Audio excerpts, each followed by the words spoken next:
Here is the famous Berlin Sleeper on its way to raid Frosinone Airdrome near Rome. The 103 bombing missions of this remarkable fortress include targets in France, Holland, Belgium, Tunisia, Italian Libya, Pantelleria, Sardinia, Sicily, and Italy.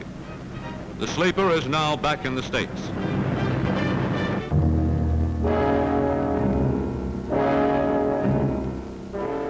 Moving day for the 321st Bombardment Group brought thunderstorms, heavy showers, and mud.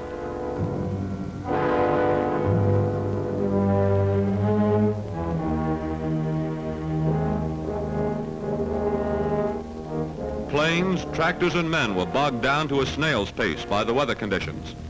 But in the 48 hours allotted for the job, the camp was torn down, equipment and supplies loaded and packed, and the movement completed. They used C-47 cargo planes and their own B-25s. 24 hours after they landed in Italy, the group flew their first mission.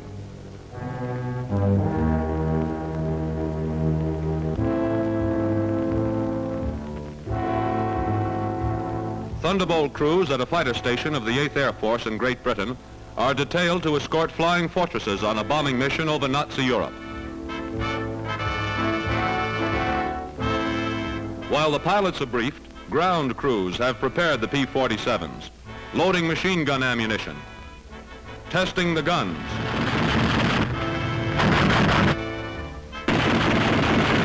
filling the auxiliary tanks for long range.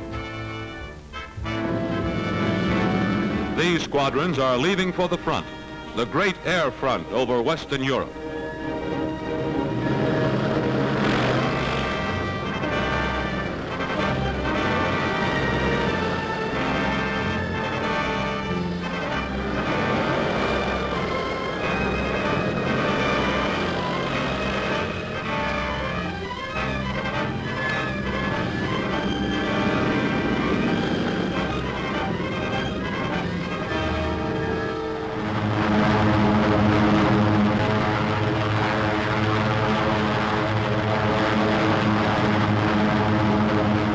Heading east, they rendezvous at the appointed time and place with the heavy bombers.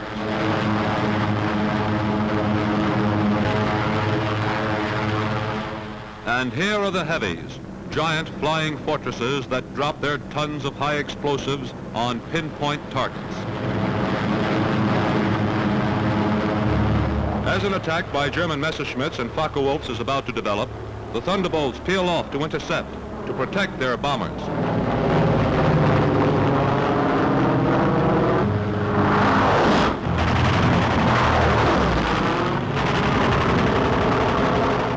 Done their job well, turned back the Hun, while the bombers released their destructive cargoes. In the process, many enemy fighters were down.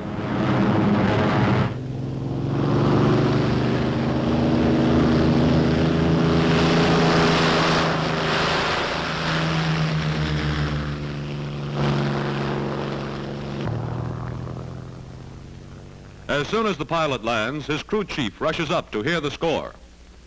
But in addition to the pilot's account, there's a film record of action when the guns were fired.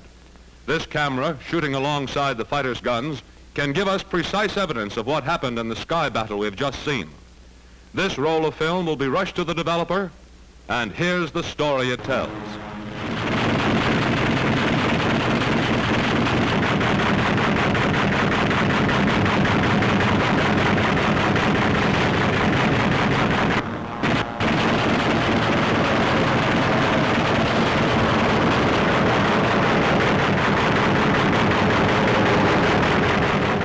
A good day's hunting by a Thunderbolt.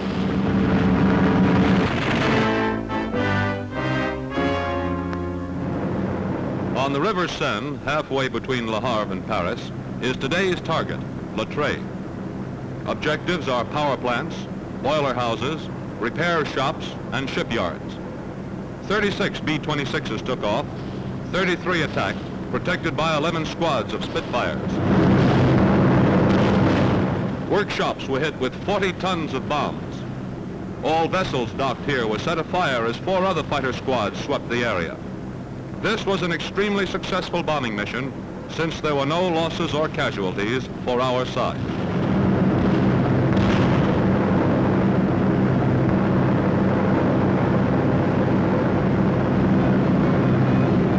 On a mission over Saint-Nazaire, a fortress is attacked as she completes her bombing run.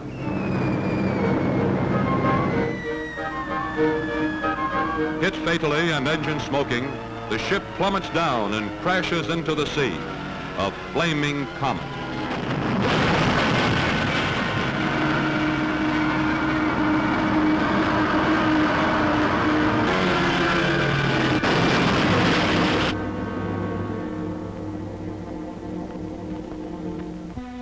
On a frosty English morning, an 8th Air Force crew trots to its plane, its engines turning over.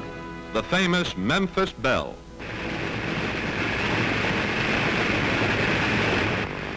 They move down the line in their regular order.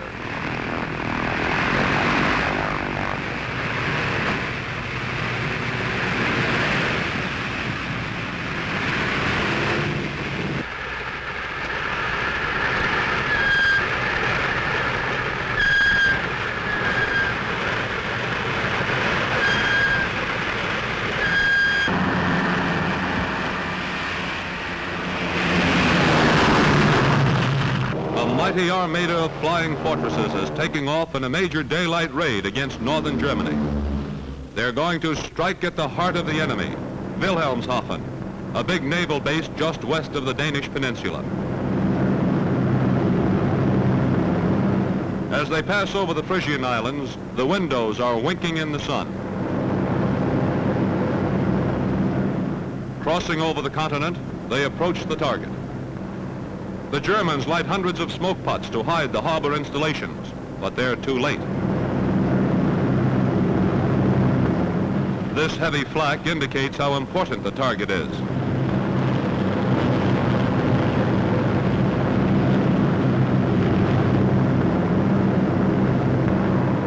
Bombs away! Now interceptors charge in. A battle royal takes place over the harbor. 909 flashes by. The air is full of flak and Focke-Wulfs and flying forts. Hits have been scored on ships, docks, and warehouses. The destruction is terrific. Continual German interception at the height of the bombing, trying every kind of attack.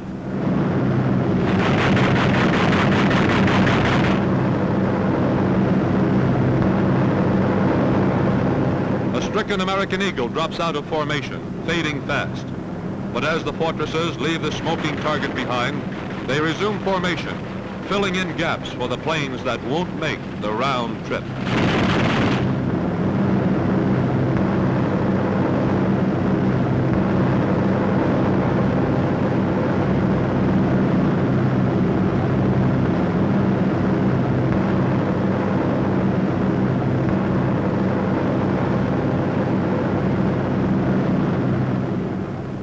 Feathering its prop, this fortress limps back. At long last, home base.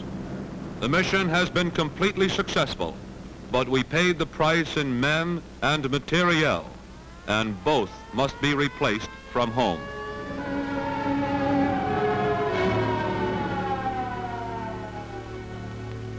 This bombardier got a piece of shrapnel when the nose of the fortress was blown away in exchange for the several tons of bombs left in Wilhelmshaven.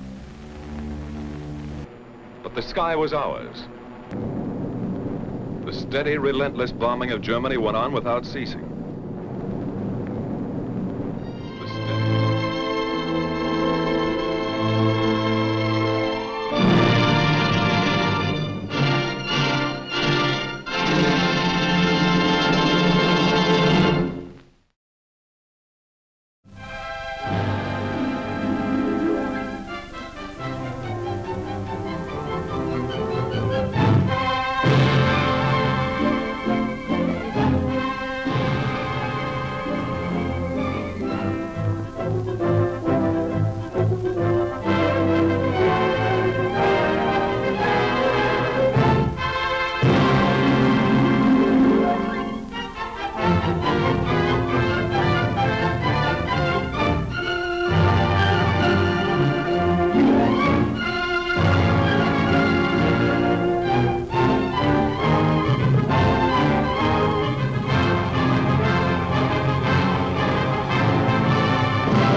Ladies and gentlemen, during the past few weeks, I have seen your air forces in combat, and I am proud of what I have seen. When I refer to the United States Army Air Forces as your air forces, I mean it in every sense of the word. In 2 years, we have come up from 7th place to 1st place. And today, we have the largest and mightiest air force in the world. That was a job accomplished by the will and energy of the entire people of the United States. It was accomplished by our young men who left their peacetime pursuits to become pilots, bombardiers, radio technicians, gunners, by those who operated our great commercial airlines.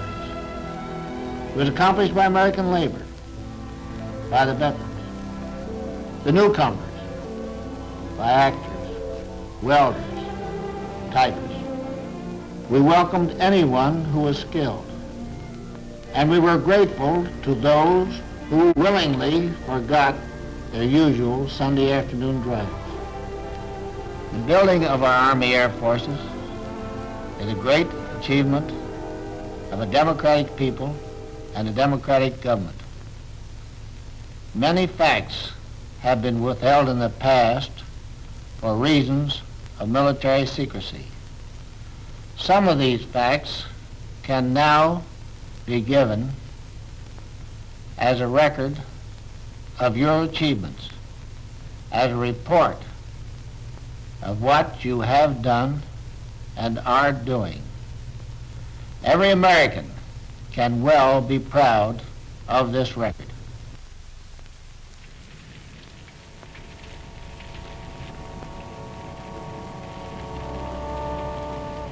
December 7th, 1941. The Air Forces have their own reasons for remembering Pearl Harbor. In the entire Pacific area, we had left only 176 planes. We faced a formidable German Luftwaffe and a strong Japanese Air Force with an overall total less than 1,000 first-line combat planes. However, though we didn't have the planes in the air, we did have them on the assembly lines. Long before Pearl Harbor, the President had requested a program of 50,000 planes a year. Due to this foresight, our entry into the war found us with our designs set, many of our factories converted to war production, and our bombers and fighters beginning to roll off the assembly lines. And we knew our planes were as good as any in the world, for the latest lessons learned in Europe, such as the need for heavier armament, had been incorporated. But what about the men to fly the planes? Training was the #1 problem. Lines of recruits appeared all over the country. The training commands pumped them into 2 main arteries. As the men arrived, schools sprang up to take them in. Air cadets went through a variety of schools preparatory to flying, while future ground crews learned 100 different trades. Some ground men volunteered for flying jobs. Others became officers. Flyers went on to the airfields, while gunnery training was given to bombardiers, navigators, and other potential crew members. Gaining constantly in skill, individually trained men from 1,000 schools poured on schedule into the operational training units. Here at last, they become units of air power. This program keeps aloft in the United States every day more than 120,000 men.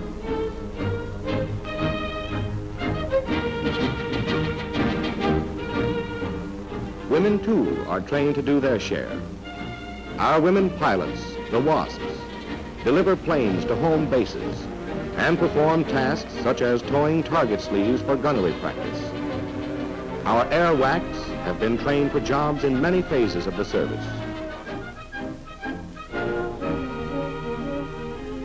The final stage of training is reached in the operational units. Here, the individually trained men, for the first time, meet the teammates beside whom they will fight and the combat planes they will fly. They train in organizational units as large as a complete task force, simulating combat conditions.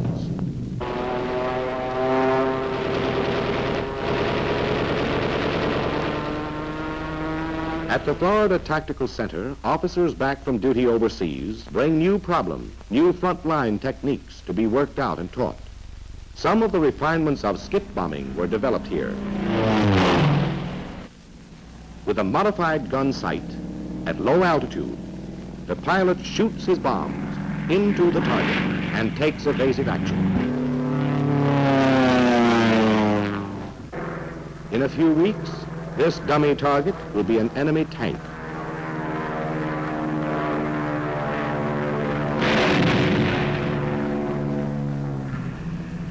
In a few weeks, this will be an enemy ship.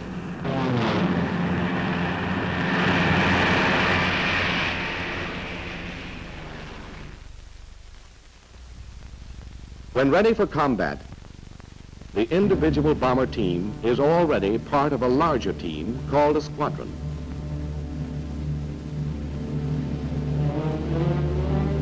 Four squadrons comprise a group.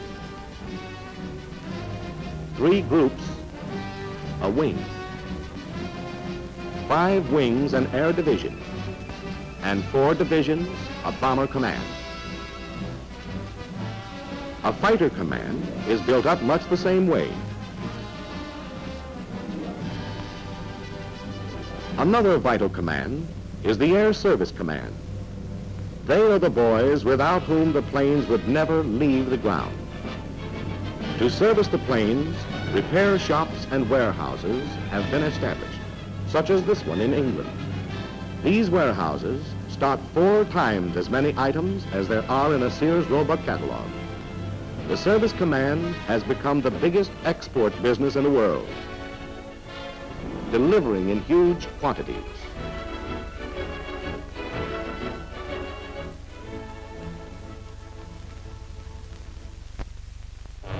This damaged fortress, Stella, is typical of the planes that come back from a mission badly in need of the Air Service Command. For 3 of Stella's motors were dead. The 4th managed to get her back to England, but she ended up in a meadow. Stella was a mess until a mobile machine shop arrived.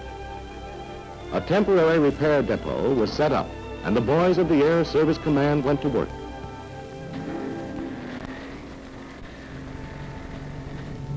After a few days, it began to look as though Stella might use a runway again, so bulldozers were moved in. A few new parts, a few more days, and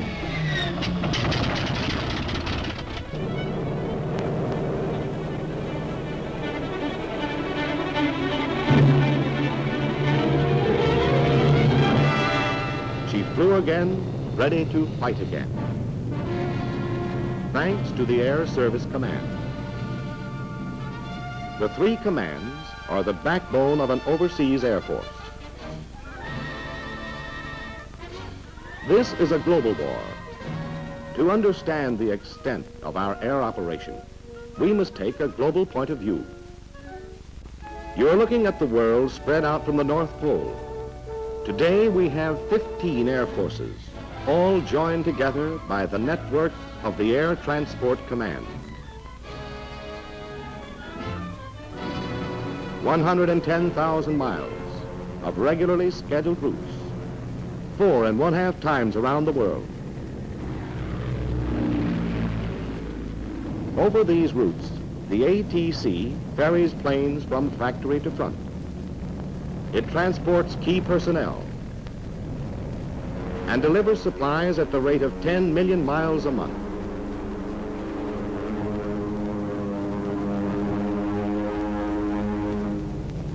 It will take anywhere, anything that can possibly fit into a plane.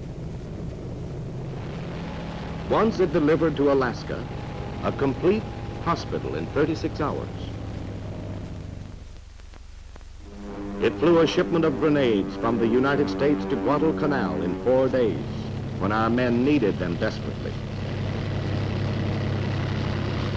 The little extra that can turn the tide of battle. This is the daily mission of the Air Transport Command.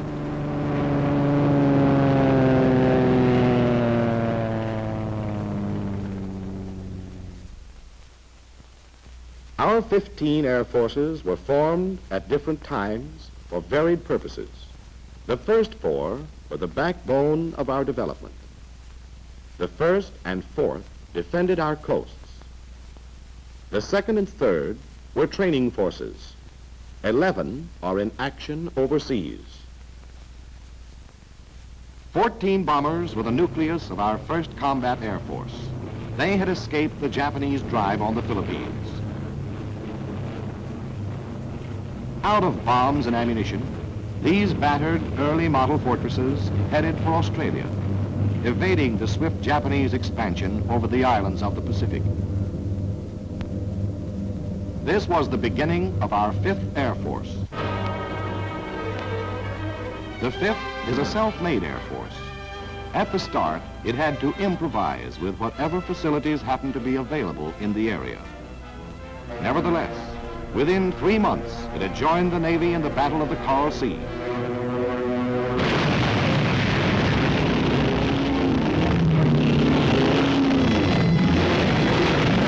Helping to sink 19 enemy vessels.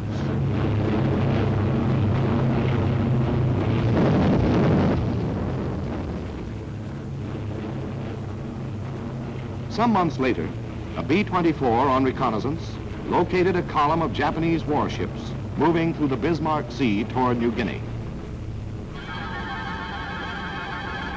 This was the 5th's big chance. Every available plane was sent into action.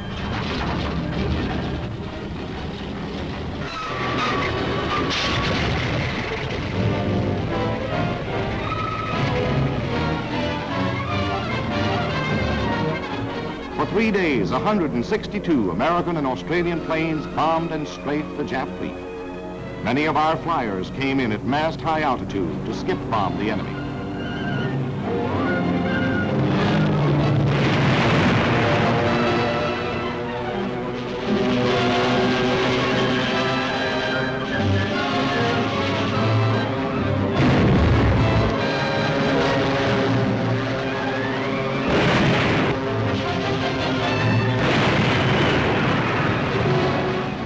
At a cost of only 6 of our planes and 13 of our men, the convoy was smashed and an entire division of Jap troops wiped out.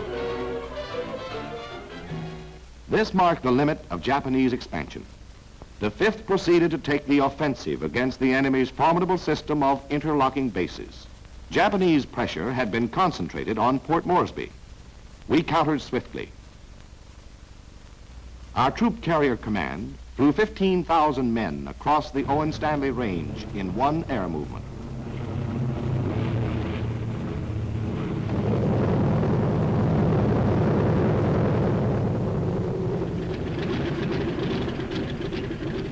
Then kept them supplied with more than 2 million pounds of food and equipment a week. Guns were moved in, and the wounded evacuated on the return trips.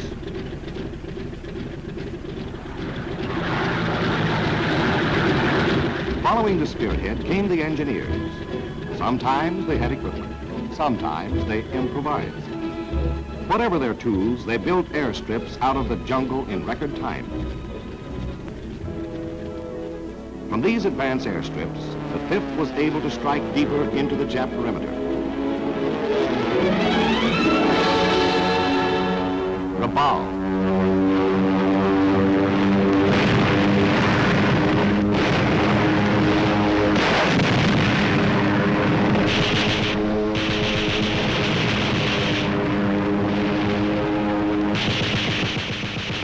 Wewak. We strafe enemy airfields and installations again and again. When the Japs tried to hide their planes in the jungle, fragmentation bombs suspended from parachutes blanketed the area.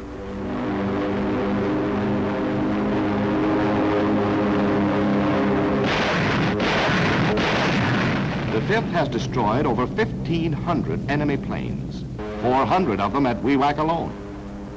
Our air superiority in the Southwest Pacific has been definitely established. To counter the Jap threat, we're building our own network of air bases on territory recaptured by our combined operations. In this task, the 5th has been reinforced by the 13th Air Force, which was organized a year after Pearl Harbor.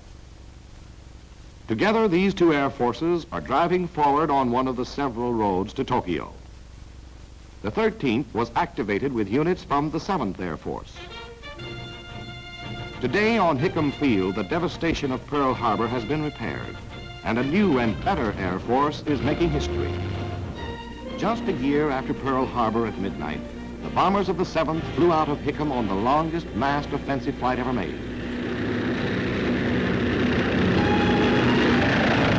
With Midway as the only stopping point, they flew 5,000 miles to bomb Wake Island in a surprise attack. To the south, the 7th established its bases on the Ellice Islands. From here, it battered Jap defense installations on the Gilberts, paving the way for the successful assault of our amphibious forces. From advanced bases on the Gilberts, the 7th put into combat a new weapon. In addition to its deadly 50 caliber machine guns, this B-25G was equipped with a 75 millimeter cannon.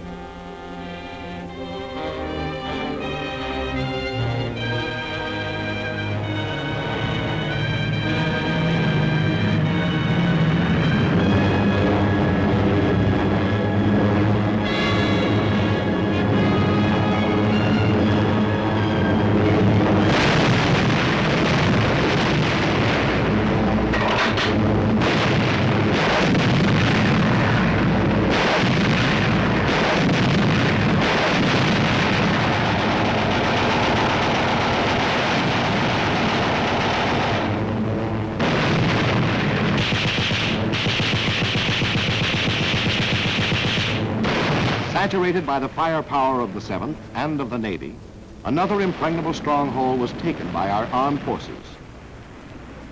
The 7th is opening up another approach to Tokyo.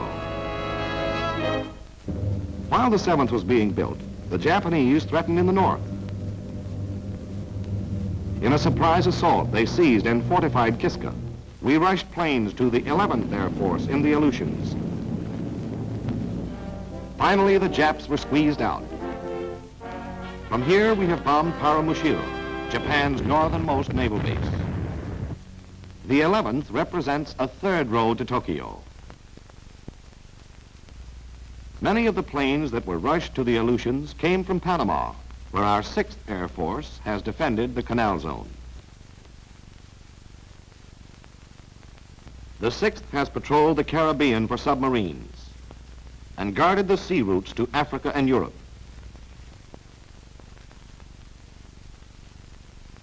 Based in England is our 8th Air Force, within striking distance of German production centers. Germany's highly developed industries are the mainstay of her war effort.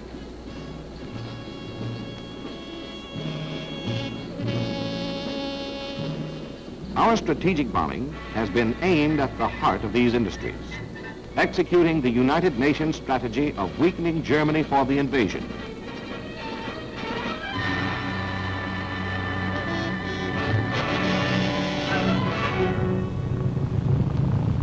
Precision bombing by daylight has been the American contribution.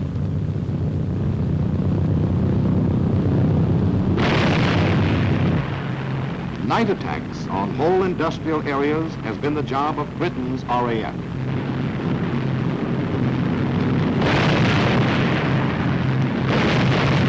This double blow has raised havoc with German war production. German defenses have had no rest under the 24-hour offensive.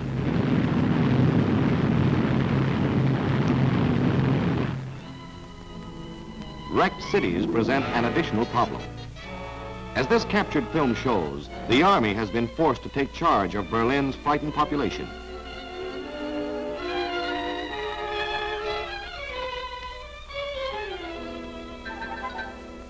Manpower and resources have been diverted to necessary repairs.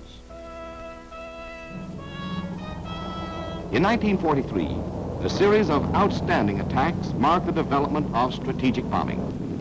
Submarine yards, marshalling yards, synthetic rubber, shipyards, ball bearings, and then aircraft plants.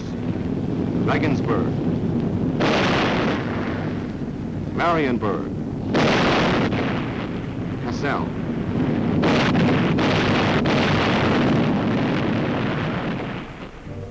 Today, the huge missions over Europe must be carefully and elaborately planned.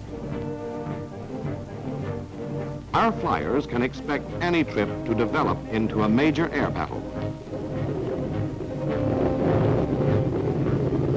At a dozen scattered airfields, the bombers are assembled and moved to the starting lines.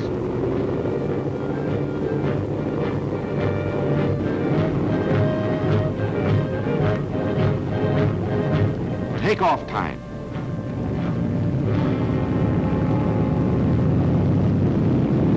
And the imposing forts and liberators thunder into the gray English dawn.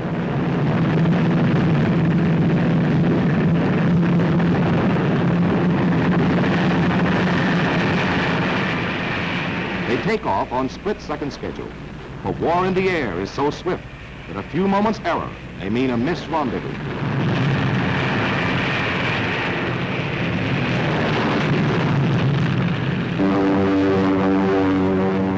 At the fighter fields, thunderbolts are ready.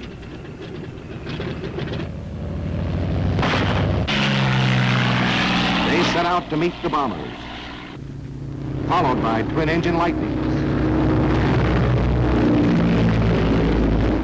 The two groups make rendezvous over the English Channel. And with the fighters patrolling the skies around the bomber formation, the Air Armada moves into enemy territory.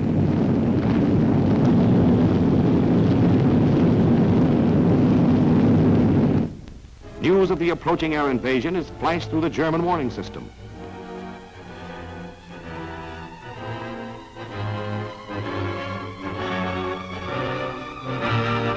Coastal anti-aircraft batteries fill the skies with high explosives.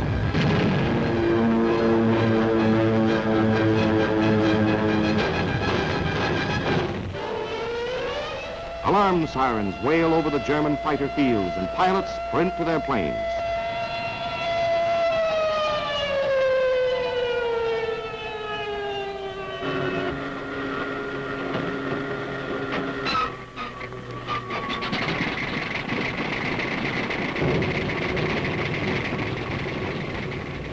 In a few minutes, deadly Focke-Wulfs and Me-109s are on their way to challenge our men and planes.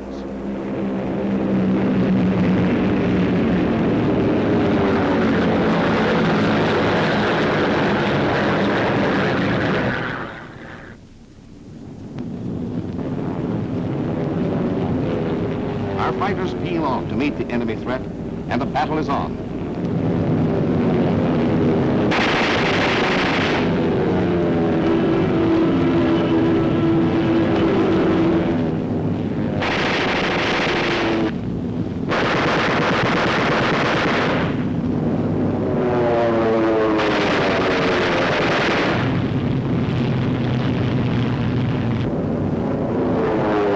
Some of the enemy interceptors are blasted out of the battle zone.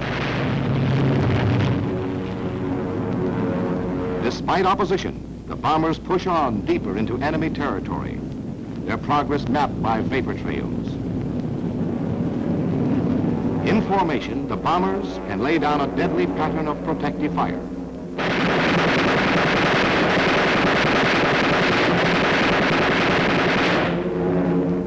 Nevertheless, the enemy fighter attacks, plus the anti-aircraft barrage, take their toll. Our planes begin to show damage. Some drop behind. Above the battle, the enemy commander locates the stragglers. His fighters close into the kill. This is called the big lead. Look at the battle from the German angle, through German cameras, and see why.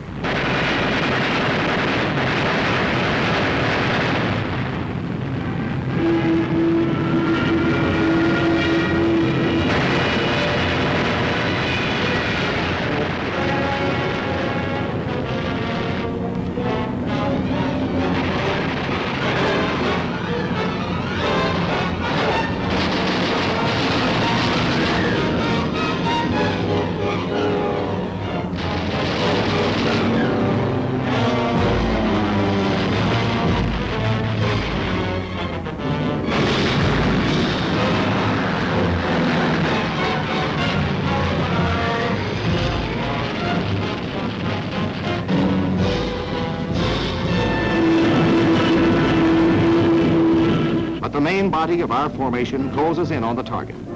The enemy has never succeeded in making an American mission turn back before completing its task. Despite the threat of sudden, violent death, our flyers stick to their jobs until the bombs are away.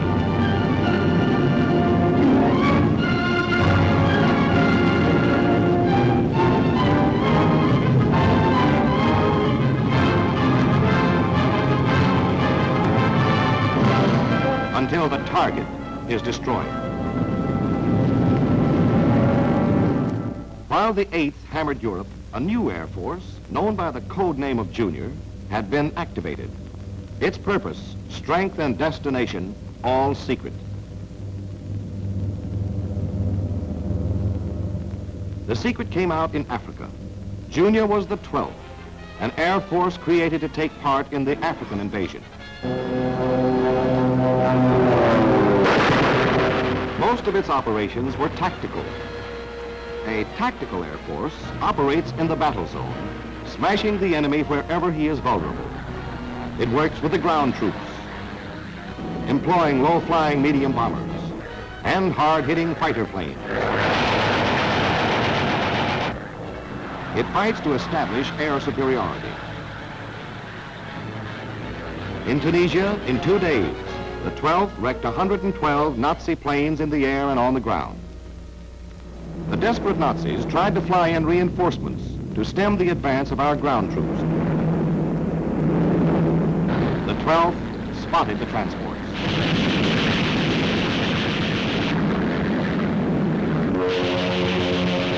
No reinforcements arrived. In the meantime, the 9th Air Force had joined the RAF in covering General Montgomery's victorious march from El Alamein. At the close of this campaign, the 9th joined Junior, and they worked together in the invasion of Sicily and Italy. In amphibious landings, the foot soldier has to carry out one of the toughest and most dangerous of all combat assignments. Air cover is of supreme importance, both to his morale and to the success of the operations.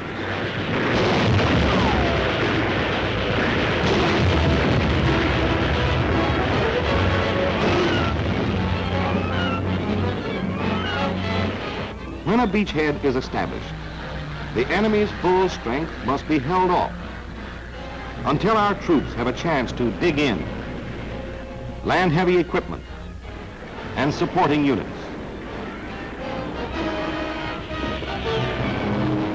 The tactical air power of the 12th and the 9th accomplished this in Italy. Our planes riddled the enemy's communications.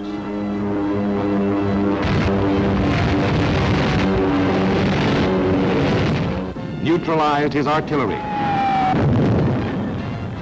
shot up his troop train, and stopped his tanks. Because of recent developments, the 12th has moved its headquarters to Italy. The 9th is in England for current operations. And our newest Air Force, the 15th, has moved into Africa.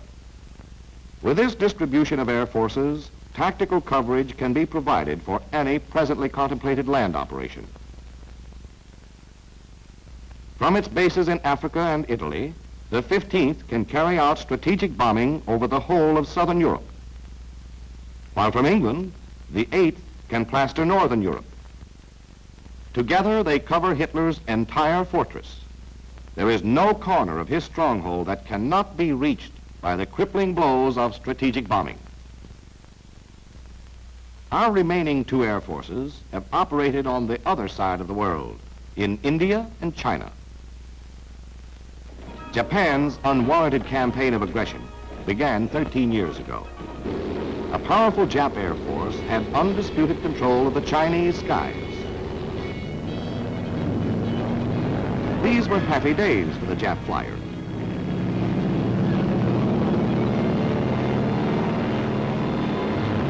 They flew their missions almost unopposed.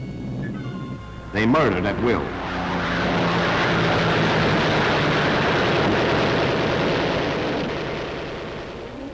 But in 1941, while America was still at peace, some visitors arrived in China. These were the Flying Tigers, under the command of a master tactician, Claire L. Chennault. Unaware of their presence, a Jap bombing mission headed for its target. The Chinese warning system flashed the news across the hills to the Tigers.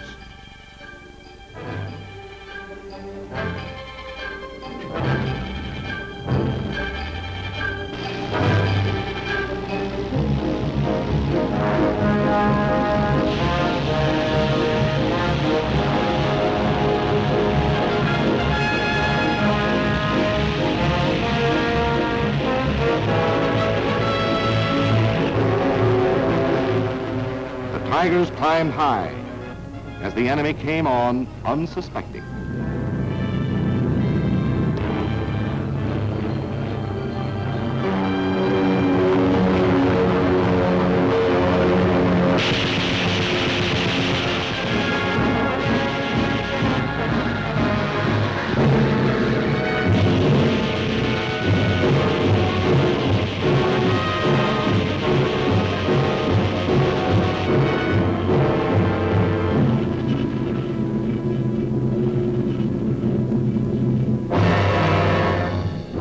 One gone, and a Flying Tiger circles around his victim to make sure of the kill. The score that day was 6-0. From then on, the Flying Tiger's combat record never dropped below 5-1. The Flying Tigers were supplied over the old Burma Road. Following Pearl Harbor, Japan took Burma and cut this supply line. The Tigers became members of General Chennault's 14th Army Air Force. But because of this same problem of supply, the 14th is still numerically small. Supplies for the 14th start the journey from the United States by ship. After a voyage that takes 2 months, the vital cargo is unloaded at Calcutta. The bulk of it must be pushed to the river docks, laboriously loaded onto barges, and shipped upriver to Assam. Length of the trip, 40 days. The other route to Assam is by rail on a primitive railroad. Shortly after the trip begins, the rail becomes narrow gauge. The agonizingly slow process of unloading and reloading starts again. Frequent accidents and irregular schedules further slow up supplies. At the end of the arduous rail trip, most of the heavy equipment is loaded on trucks for a 4-day journey on rough, dusty roads.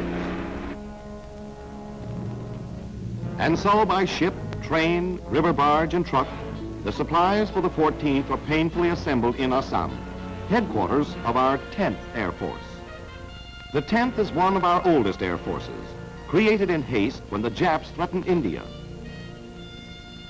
Today it defends the western terminus of the only route left into China, a hop from Assam across the mountains to Kunming.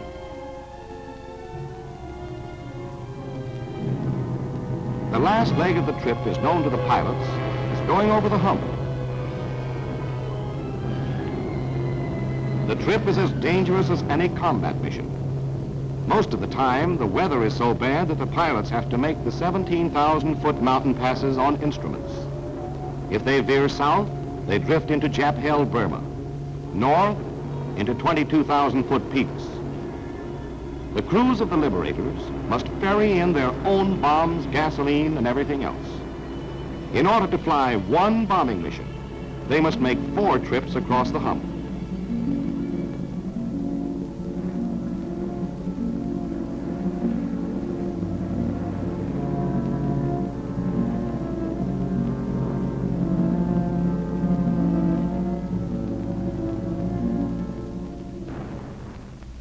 Finally, the bombs, the gas, the tires, the food, the cigarettes, the 1,000 things our flyers must have, arrive at Kunming.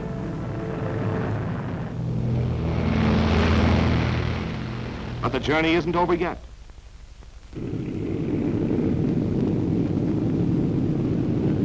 There's one more leg into enemy territory. Hong Kong is the objective on this mission. The bombs are finally away. They've come 10,000 long miles. They've been en route for close to 6 months. But on this last couple of miles, they travel swift and true into the enemy target. To broaden the scope of our operations in China, we're building a supply route from Ledo. The road is being built as we fight and will eventually connect with the old Burma Road. When completed, it will carry some 40,000 tons per month. The conquest of Burma would further facilitate transport by opening up the port of Rangoon. But basically, we must have a direct route into China. For China, besides having obvious geographical advantages, has the great asset of its people. American-trained Chinese pilots have already proved themselves in the 14th. The Chinese make expert mechanics, and their manpower is limitless. Potentially, China is our best base for strategic bombing of Japan.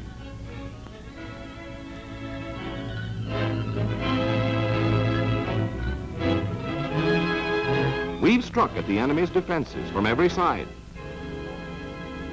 We've had some success, but Japan is still far away. For our 15 air forces all over the world, 1943 was a year of great achievement. We flew more than 350,000 combat sorties, but in 1944, we will fly an estimated 1,500,000 sorties, over 4 times as many as last year. In 1943, we dropped nearly 200,000 tons of bombs on the enemy. In 1944, we will drop an estimated 700,000 tons, 3.5 times as many. In 1944, our strength in every category of air power will decisively outclass the enemy. As our military power grows, Germany and Japan are placing increasing reliance on non-military factors to avert their defeat. They realize the vital importance of our production during the tough year ahead. They're counting on their theory that a democratic people is too undisciplined to maintain the terrific production pace we have set.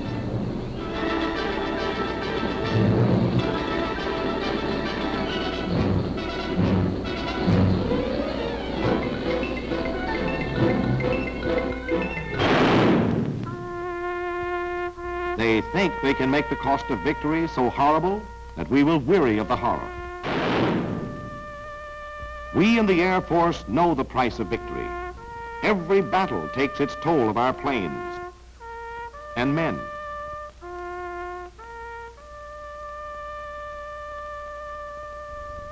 Our enemies think that we will flinch at the prospect of further casualties and settle for a compromise peace.